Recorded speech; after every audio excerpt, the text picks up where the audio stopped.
अस्सलाम वालेकुम। आज हम आपको एक बड़ी खबर के बारे में आगाह करने के लिए जा रहे हैं। जैसा कि अब पेपर्स लीक नहीं होंगे, पीपीएससी ने ऑनलाइन सिस्टम शुरू कर दिया।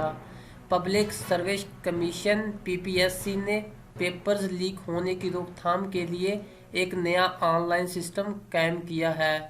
तफसीलात के मुताबिक पीपीएससी के बनाए गए इस सिस्टम में सवालात के पिछले डेटा को पंजाब हुकूमत की हदायत पर नए डेटाबेस से तब्दील कर दिया गया है।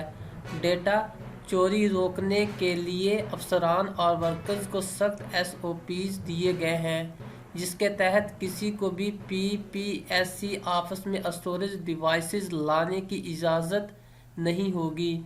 मुलाजमीन और अफसरान के ड्यूटी शेड्यूल में भी काफ़ी तब्दीलियां की गई हैं।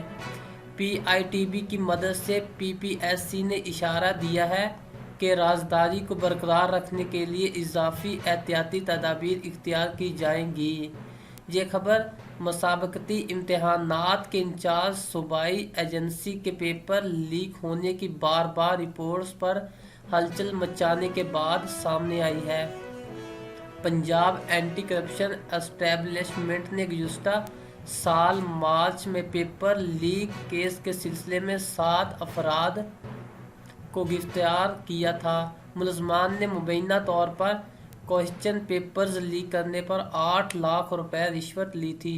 बयान में कहा गया है कि गिरफ्तार गैंग के 4 अरकान ने इंकशाफ किया कि उन्होंने न सिर्फ तहसीलदार के इम्तिहान के सवालिया पर्चे लीक किए, बल्कि इंस्पेक्टर और एसीए के असिस्टेंट डायरेक्टर केमिस्ट्री तालीम दीगर अहदों के लेक्चर्स के लिए भी पर्चे लीक किए थे। अगर आप चाहते हैं कि आपको हुकूमत पाकिस्तान की तरफ से गवर्नमेंट टीचर्स, गवर्नमेंट मुलाजमीन और स्टूडेंट्स के बारे में रोज़ाना की नई नई पॉलिसियाँ और अपडेट्स इंफॉर्मेशन और पाकिस्तान के मौजूदा हालात के बारे में आप तक इंफॉर्मेशन पहुंच सके, तो आप हमारे चैनल को सब्सक्राइब कर दें ताकि गवर्नमेंट ऑफ पाकिस्तान की तरफ से आने वाला हर नोटिफिकेशन आप तक सबसे पहले पहुंच सके।